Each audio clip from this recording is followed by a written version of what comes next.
finally, I don't know why I've got my headphones on, but it's finally the end of the season. We can finally breathe salvation, respite, and rest. I've said it once before, and I'll say it again. The season is finally, at last, over. Goodness gracious me, it has been a long one. I was just watching the montage on Sky Sports as to, a recap of the season. I mean, let's not forget the Antonio Conte and Thomas Tuchel old... Does that feel like it was this season? I don't think so. It has been a wild ride. For the last time this season on the player ratings, be sure to like, subscribe, hit the bell notification to be notified of any future content. If you want to subscribe to my YouTube channel, Chelsea Fans XI, we have just surpassed 5,000 subscribers. So thank you if you are one of those people that have done so. But if you want to carry on that rhythm, please do subscribe there and also help get Chelsea Fan TV to 200,000 subscribers. With that said, the last player ratings of the season, and I'm not going to sit here and lie to you as if I was paying complete attention to the Chelsea game. But from what I saw, I'm going to be fairly, I wouldn't say biased, but I'm going to give it a little bit more than I thought I would. We'll zoom in and we'll give, I feel like, personally, I feel like a 6 or a 7.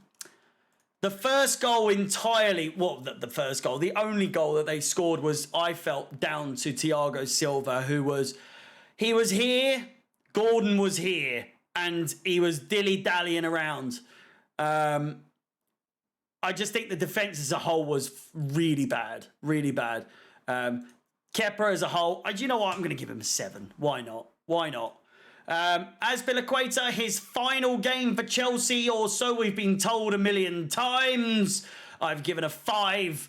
Wasn't totally impressed. Thiago Silva a 5 and Chalobah a 5. I just thought the defence today was a bit of a shambles. It was a bit all over the place, and frankly, Thiago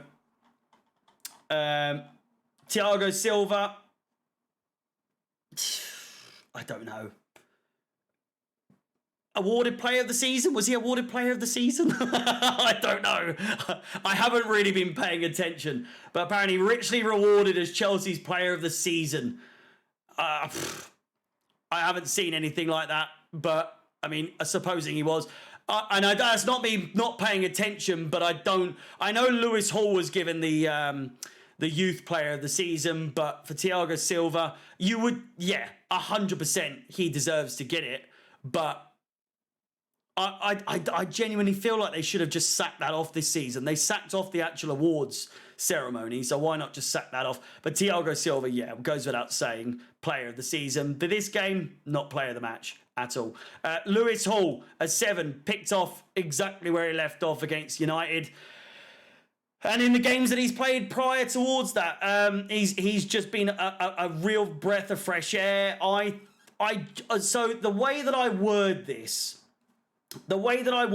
and I'm hoping a lot of you see this, and it's not like, it's the Cobham bias or it's English bias.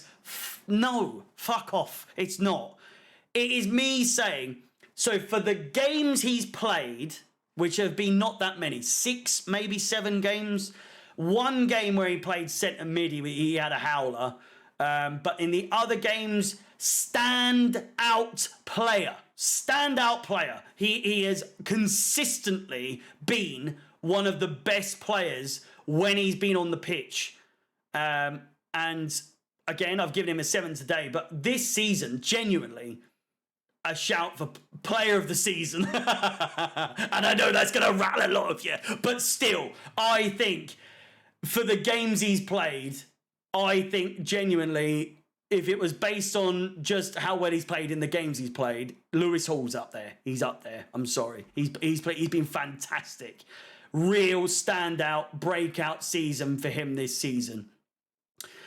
In midfield, I've given Gallagher a 5, I've given Loftus-Cheek a 6, and I've given Enzo Fernandez a 7. Loftus-Cheek, it's a farewell from him, it's a farewell from me. I will sorely miss him, a very versatile player, a very adaptable player, as we know, playing in the right wing-back position at times. He's played in the centre mid, probably played in striker at some point this season, because, I mean, God knows what's going on with that position. But yeah, I mean, AC Milan are getting a fantastic player out of him. But I do think, and I've said this a million times already, that it's best for both parties that Loftus-Cheek leaves and Chelsea benefits, because we'll probably get someone maybe a little bit better in, and he will get to go to Italy.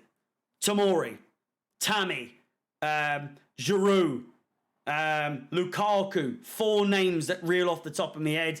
Lukaku's in the Champions League. Tomori and Giroud were in the semi-finals against Lukaku's Champions League entering side in the final, in their semi-final. And yeah, it makes sense for a player like Loftus-Cheek to go to Italy, because it's worked out so well for them. Tammy's in a Europa League final as well. Let's not forget. Gallagher, I mean, Jesus Christ. Just defensively poor is all I'll say for him. Enzo Fernandez, though, some brilliant passes, pulled the strings more or less in the middle, and just overall encapsulates his performance for Chelsea, having played pretty much every single game from start to finish, or at least from the start since he's joined Chelsea. And then the final 3. Before we end this, again, please do like, subscribe, hit the bell notification to be notified of any future content on the channel. So close to 200,000 subscribers. I've just hit 5,000. Please do subscribe to my channel, Chelsea Fans XI, and help me get to the next milestone, 10,000 subscribers. Can you believe it? Can you believe it? Havertz 2. Again, no offense to him. I don't think he actually had that bad of a game. But again, what's the point? What is the point? I don't understand. What's the benefit?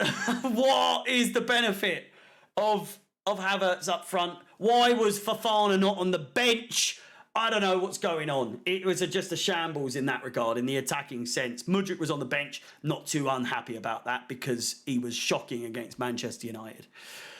Sterling is 7, whilst his goal was absolutely off target, and then handballs galore in terms of the goal. It was a goal as a goal as a goal, and all that sort of malarkey. So, you know, he's done well. I actually believe, if I'm not mistaken, he is our top scorer. Is he? Give me just a second. Don't leave me. Don't leave me. Goals this season. Kai Havertz is our top scorer with 7, and Raheem Sterling is our top scorer with 6. And, well, it wasn't even a goal for him, was it? Because it was another own goal for Trippier, but, you know, his goal against us with Tottenham and so on. You know what I'm talking about. I'm done with this season at this point.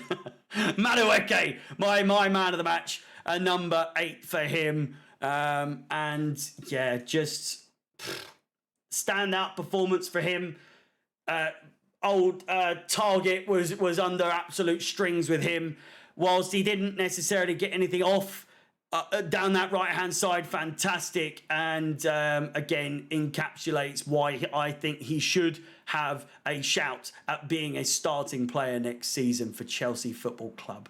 With that said, ladies and gentlemen, boys and girls, one last time, please do like, subscribe, hit the bell notification to be notified of any future content on this channel. There'll be transfer videos galore on the channel in the build-up to next season. And yeah, please subscribe to my channel, Chelsea Fans XI. The link is in the title and in the description. There's your siren. Luke, if you're listening, that's for you. And yeah, a season completed. Shut up! A season completed albeit a season of absolute despair and nightmare, so to speak, but we got through it in one piece. Please do stay safe, stay frosty. My name is Harry up the Chelsea, and peace.